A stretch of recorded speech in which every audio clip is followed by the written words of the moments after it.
revisit these ideas when we talk about Ethereum. In addition to not fixing problems, Bitcoin also came with a pretty substantial drawback. The innovation of Bitcoin over previous attempts at digital currency was to employ a distributed append-only ledger, a kind of database where new entries can only be added to the end, and then to have several different nodes called validators compete over who gets to validate the next update. These are, respectively, the blockchain and proof-of-work verification, specifically to incur heavy diminishing returns as a protection against an attack on the network where someone just builds a bigger computer and takes over. Critics pointed out that this created new problems. Adversarial validation would deliberately incur escalating processing costs, which would in turn generate perverse structural incentives that would quickly reward capital holders and lock out any individual that wasn't already obscenely wealthy, because while the escalating proof-of-work scheme incurs heavy diminishing returns are still returns. So more would always go to those with the resources to build the bigger rig. No matter what Bitcoin future was envisioned, in the here and now, computer hardware can be bought with dollars. Rather than dismantling corrupt power structures, this would just become a new tool for existing wealth. Don't worry, we're not forgetting the power requirements. These rigs draw an industrial amount of power, and because of the winner-takes-all nature of the competition, huge amounts of redundant work are being done and discarded. Estimates for this power consumption are hard to verify. The data is very complex, spread across hundreds of operators around the globe who move frequently in search of cheap electricity, and it's all pretty heavily politicized. But even conservative estimates from within the crypto mining industry puts the sum energy cost of Bitcoin processing on par with the power consumption of a small industrialized nation. Now, this is actually what my next few videos were going to be about, but when I saw that he made a number of my points for me and just kind of teed me up pretty nicely to review some of what I already said in the past, I knew this had to be my next video. So his first criticism of Bitcoin's proof of work is a legitimate one, though as we'll see, it's not necessarily an insurmountable one by any means. Rising hardware requirements associated with a larger, more active proof of work network result in a form of centralization, simply because at this point, you'd have to be able to basically run an industrial scale mining operation to be profitable, or otherwise spend a significant amount of money on cloud mining services, which would then lead to them running an industrial scale mining operation. We'll loop back around to this point before we move on from energy consumption. Next, we go over the escalating power requirements of proof-of-work mining. This one's a little bit more complex, and to his credit, Dan lays out a better argument than you hear from most sources. He throws out a few potential sources to ballpark exactly how much power that ends up being, but we're told that the exact number is unimportant because different numbers can be reached using different sources and methodologies. He then provides a direct comparison of energy consumption between Visa and Bitcoin, saying that the massive TPS discrepancy between Layer 1 Bitcoin and Visa means that Bitcoin uses a lot more energy per transaction. I actually kind of like this framing because it seems to get at efficiency instead of total energy consumption, which is more what I think we should be looking at. But he doesn't take this quite far enough. He simply makes this comparison, allows for a bit of the waste in the centralized banking system, and concludes that even with the waste in the centralized system is still more energy efficient, and says that mining actually offsets the move from fossil fuels to renewables instead of catalyzes it. From first principles, this whole line of thought seems a little odd, given that at its core, power efficiency is the central concern of Bitcoin mining. As a miner, efficiency is the thing that determines your margins and therefore your profitability. How is it that mining operations started off with focus entirely on efficiency and somehow still ended up with a transaction system that is more inefficient and wasteful than any other we've ever seen? Well, things aren't exactly what they seem on the surface. First of all, I'd point out that there's actually three things to consider here.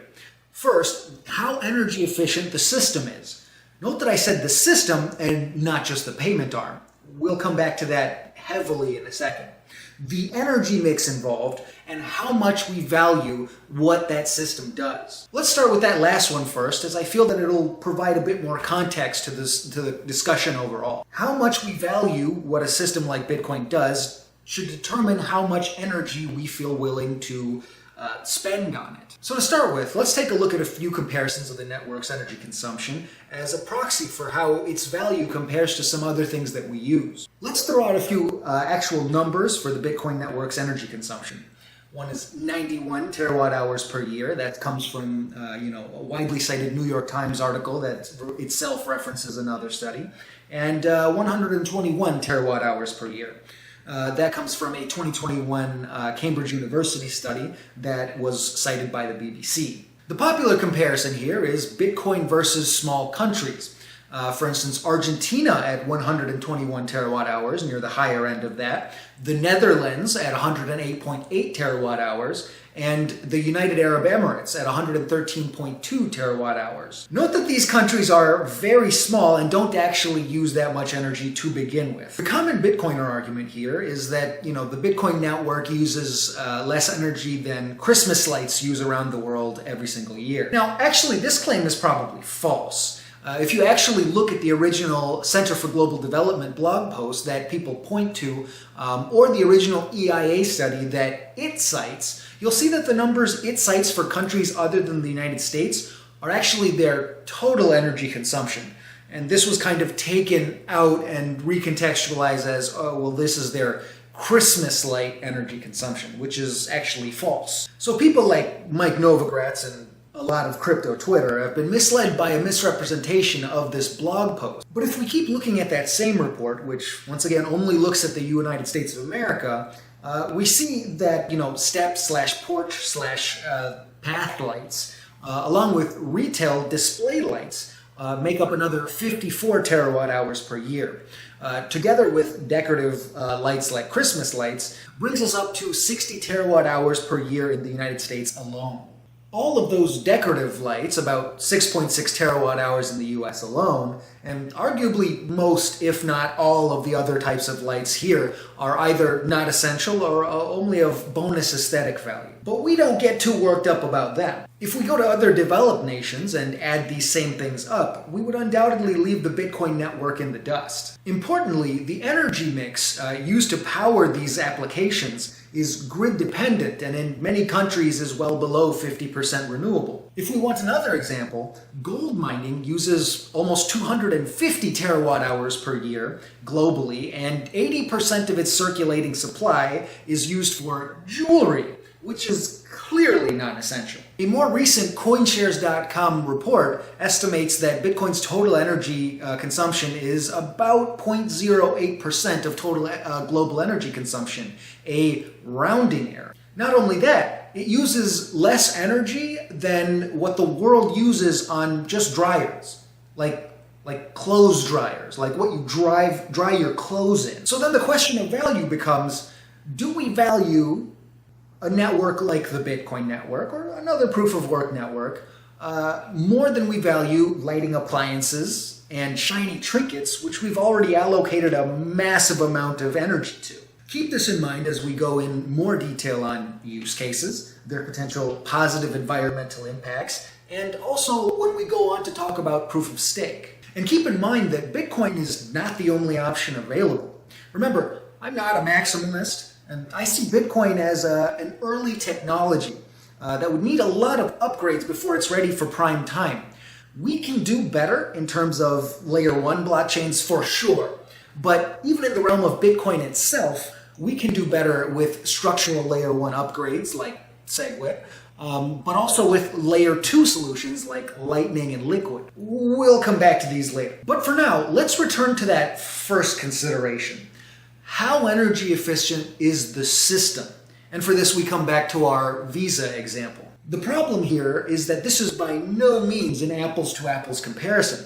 Visa does not facilitate these transactions in isolation. Let's take a look at the anatomy of a credit card transaction to start with. First of all, there's the front-end processor that does the immediate work of scanning your credit card's information to the merchant's bank, the acquiring bank. They also forward this information to the credit card association, in this case Visa, who then figures out who issued your credit card, the issuing bank.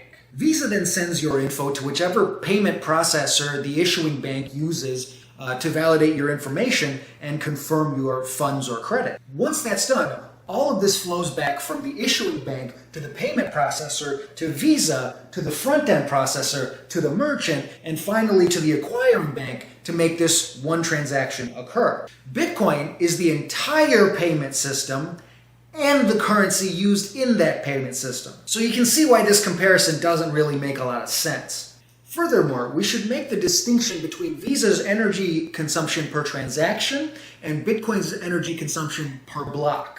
The energy used to simply do a transaction on the Bitcoin network is relatively small, and the lion's share of that energy consumption comes from what is spent on mining a new Bitcoin per block. So this seems superficial, but it is particularly important for a few reasons. One, because there is actually an asymptote to the race mechanics set up by the proof of work algorithm. The last new Bitcoin will be mined around the year 2140, and after that, only block fees will continue to incentivize miners. The escalation will no longer be profitable, causing the industry to downsize, causing a reduction in mining difficulty, which then would increase the profitability, and so on and so forth, until the system reaches a certain equilibrium.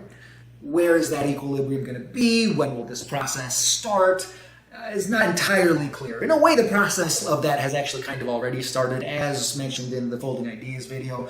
But that race mechanic is asymptotic. It doesn't just go off into infinity forever. And likely, this equilibrium should be reached well before 2140. Also, as we've seen with the introduction of SegWit and then Taproot, the metric of transactions per block is one that can and likely will be improved going forward. On top of this, you also have to consider the global knock-on effects of mining and the progress of Asic mining efficiency going forward to get a more comprehensive picture of how proof of work affects energy consumption. Notice I just said proof of work here instead of simply Bitcoin, and we'll see why shortly. So first of all, we also haven't yet accounted for energy mix just yet, and the fact that energy consumption is not equivalent to carbon emissions. From an environmental standpoint, we care about carbon emissions a lot more than we care about just total energy consumption. Now, accurate estimates of carbon emissions here are pretty difficult. A 2019 report estimated about 79% of Bitcoin's energy consumption was from renewable energy sources. A 2020 CCAF report estimated that this was closer to 40%. A 2021 Bitcoin Mining Council reported 57% of Bitcoin's mining consumption was from renewable sources. I tend to kind of believe that last one a little bit more, given that it was from a survey of actual Bitcoin miners, but the point is that it's a very wide distribution. A more recent CoinShares.com report estimated energy distribution thusly: 35% coal, 24% gas, 21% hydro, 11% nuclear, wind at 4%, and the rest being largely renewables like geothermal. The important point here is actually that these numbers, whichever one ends up being closest to the truth, are actually just snapshots of the truth. The more important point to make here are in trends and opportunities. So let's talk opportunities. First, we waste massive amounts of renewable energy every single year. Like literally 30% of all renewable energy globally is wasted. Some have said that there is no excess renewable energy because we need more of it than we use, but this is blatantly not true. And the most obvious example of this is hydro. In certain parts of China, production of hydroelectric power far outpaces demand, and battery technology is entirely insufficient to simply store and transport that energy to urban centers for later use. This stranded energy that otherwise would be simply wasted is a large part of why those parts of China became large hubs for Bitcoin mining. The utilization of stranded renewable energy to support an entire banking system is a large opportunity that traditional banking simply can't capitalize on. On top of that, the economic reality remains that energy companies, especially renewable energy companies, require a base load of consumers in order to scale. By bolstering this base load, the mining industry essentially functions as a direct subsidy to the renewable energy companies, allowing them to achieve greater economies of scale faster and acting as a catalyst to transitioning the grid towards renewable energy. And of course, you knew I was going to mention it. Flared natural gas is another area of opportunity for proof of work mining that is basically a free lunch when it comes to carbon emissions, or at least as close as to a free lunch as we're ever really going to get in these things. Modern oil extraction, at least especially in the beginning of it, releases a massive load of methane that is simply vented, which is mostly illegal at this point, or more commonly in the United States, flared to the atmosphere, and that energy never reaches the grid. It just becomes a direct carbon, like a greenhouse gas. You know when you see those chimney stacks with massive flames just shooting out of them? That's flaring. Now, carbon capture is the long-term goal, but it's going to take some time to actually build out the infrastructure to do that at scale. We will come back to that shortly. Some calculations have suggested that there's actually enough flared natural gas, stuff that would otherwise just be wasted energy, flared and released directly into the environment, in the US and Canada alone to power the entire Bitcoin network as of 2021. At the very least, the entire non-renewable part of proof of work's energy mix can be transitioned over to flared natural gas as quickly as the infrastructure can be built. Yes, this still produces emissions, as using this resource would require a controlled combustion process, but this would still mitigate greenhouse gas emission from initial oil extraction by 24x immediately. It cuts it down to a 24th of what it was before. You might be tempted to think, hey, doesn't this act as basically like a subsidy to the fossil fuel companies then? Wouldn't that incentivize them to further invest in oil infrastructure and extraction, perhaps in ways that they might not have done otherwise? Well, that leads us into trends. Where are we going from an energy consumption standpoint, and how does proof of work factor into that? At this point, the trend is very much towards greener energy, not only in the world at large, but in crypto specifically. In the world of proof of stake crypto especially, newer blockchains are being built largely with sustainability in mind, with chains like Algorand and Cardano targeting carbon neutrality on their L1s and building their ecosystems to have positive environmental impacts. Ripple and XRP are actually committed to having full carbon neutrality by the year 2030. Veritree is actually planting a Cardano forest with their funds being exchanged for NFTs on the Cardano blockchain. Having reached their funding for 1 million trees, they plan on starting the planting process over the next 6 months in Madagascar. But even in proof of work, we now have things like the Crypto Climate Accord, formed by organizations of miners and other crypto companies, committed to switching entirely to renewable energy by 2025 and bringing the industry entirely to net zero by 2040. Now, to be fair, the mining operations that have joined that particular accord at this point are relatively small. The trend toward green energy on a larger scale is driven less by formal agreements and more by the street-level realities of mining. The standard argument here is that miners will buy the cheapest possible energy source. And with renewables like wind and solar becoming progressively cheaper, and as they reach parity and then become less expensive than fossil fuels, miners will subsidize the growth of the renewable energy sector. Now, that's a pretty low resolution way of making that argument. And at that scale, the criticisms of things like low uptime of these types of energy sources like solar and wind make them undesirable for mining. These are immediately relevant. We have to go a bit deeper to build a more convincing picture of how proof of work's carbon footprint might evolve. The first thing we should talk about is life cycle mining.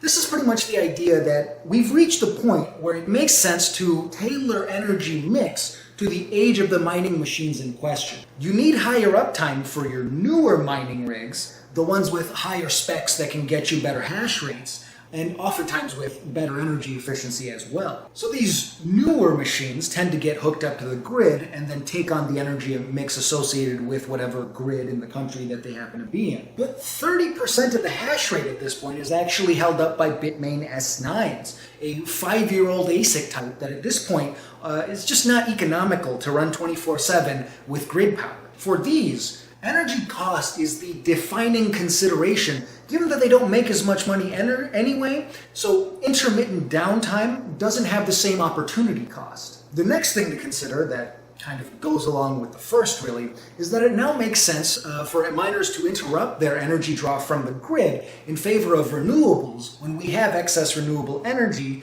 that would otherwise be wasted, thus reducing the energy cost basis overall. This, once again, functions as a direct subsidy to renewable energy, as it allows these companies to monetize their product even at times when the grid has no real use for it. Renewable energy companies are moving towards miners as uncorrelated buyers, and even nuclear is starting to get in on that action. Proof of work mining is also able to return some of its energy consumption back to the grid for useful applications. Siberia's Hot Mine project comes to mind here. They've pioneered the use of so-called miner heaters to heat a cottage town of about 12 private residences free of charge. More recently, North Vancouver has started leveraging this particular technology, the heat from proof-of-work mining, to become the first city entirely heated this way. So I actually think I'm underselling the importance of electrifying our energy, and it's really something that I only recently discovered, that actually a lot of our energy consumption is not able to directly benefit from the lowering price of renewables. And so let me go ahead and give you somebody a good bit more qualified than me to speak on the subject before we get back to your regularly scheduled programming. About the supply side of energy. They think, oh, we'll build more solar, we'll put more windmills up, and then we'll get there. But at the same time, we have to remember that only 20% of energy demand is currently electrified.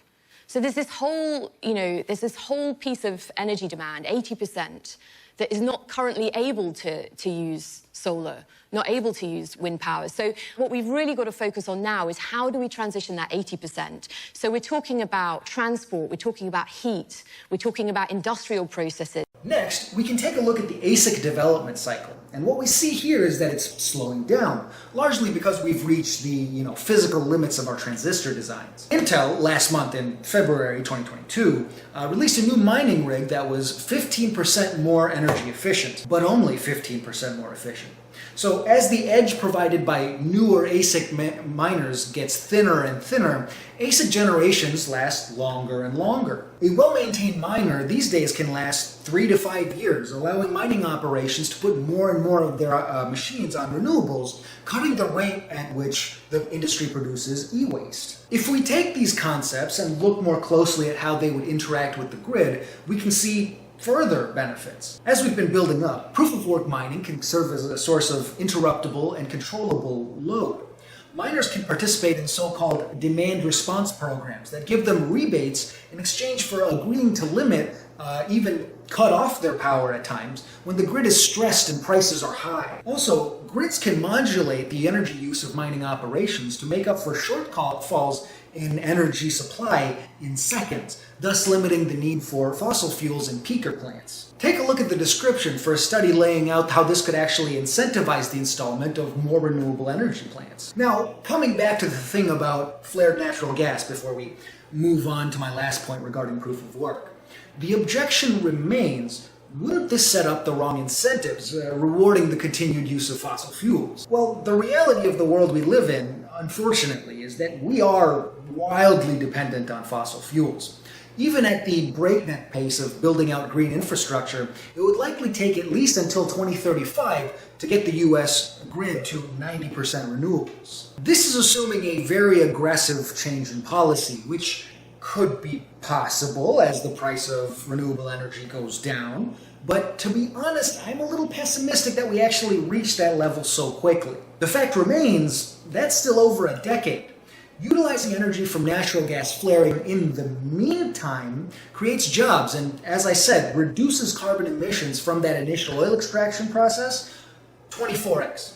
1/24th of what it is right now. Importantly, this is not really something we can do with regulation in the meantime, as if we simply regulate away the flaring of natural gas and require carbon capture immediately, that would increase the price of domestic energy production, and that demand would just go overseas for said gas. And then we'd be importing from countries that have no qualms about flaring natural gas, or even venting natural gas. What we can do in the meantime is regulate the practice over time as we build out our renewable energy infrastructure and scale up carbon capture infrastructure and technology to replace flaring long term.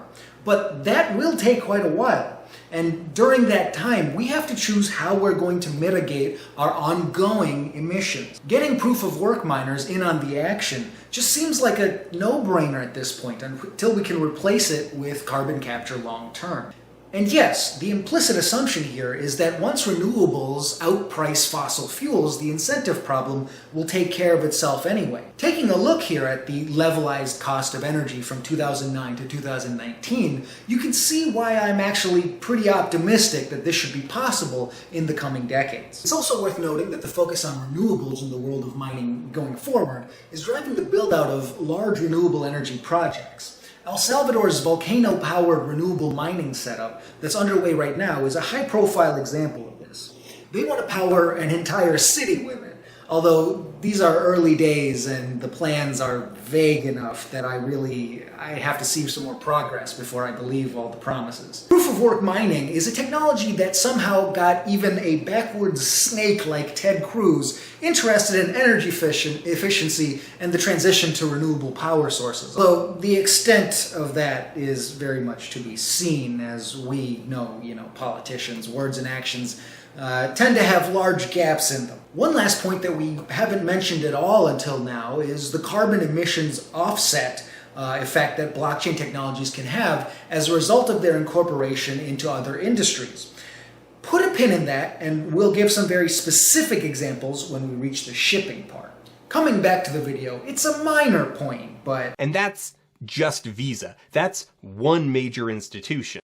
Let's not forget that Visa is the single largest payments network in the world by a large margin, beating out MasterCard by 100 million users by the end of 2021. The numbers are a bit less skewed than this for every other payment network in existence, but as we pointed out, this is not even close to an apples-to-apples comparison. So, yes, globally, the entirety of the banking industry consumes a lot of power, and a non-trivial portion of that is waste that could be better allocated. But it's also the global banking industry for 7 billion people, and not the hobby horse of a few 100,000 gambling addicts. I'm not going to touch on the gambling addicts part just yet, but keep that in mind. We'll come back to that at the end, because I was wondering, how on earth did he miss some of these obvious things? We'll come back to it.